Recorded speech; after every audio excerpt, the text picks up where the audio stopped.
Mike here. Today in this video I want to show you my /3 Bluetooth receiver. This is Bluetooth 5.1 technology. This will cover all 7 of the latest and greatest codecs, meaning that this device will work with any modern laptop, cell phone, computer, or any of your older tablets or laptops. It'll work just fine with this.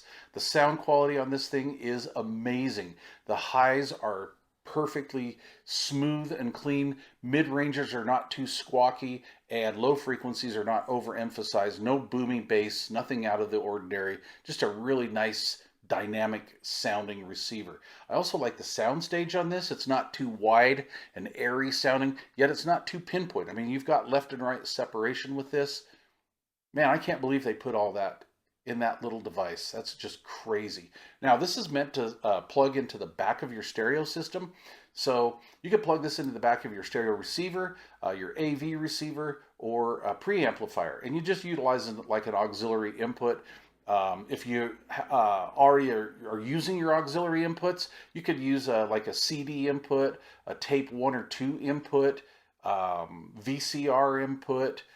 Any red and white RCA input will work with this, except do not use the phono input, okay? No phono inputs. It's the wrong impedance. It'll be too loud. It'll be too distorted, and the frequency response will be just terrible.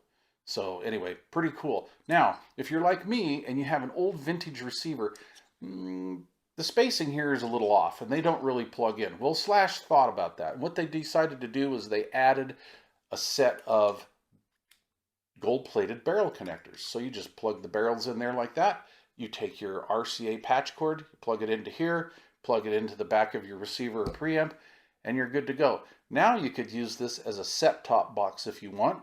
So you could put it up on top of your rack gear or as high as you want if you want to like maybe get some more range throughout the house.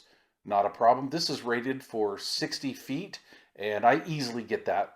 I get about 80 or 85 maximum, but you know, that kind of depends on, you know, like if you're trying to go through walls, what kind of wiring you have in your walls, etc., etc. I mean, there's limitations to stuff like that, but it'll easily do the advertised 60 feet. Anyway, the /3, check it out.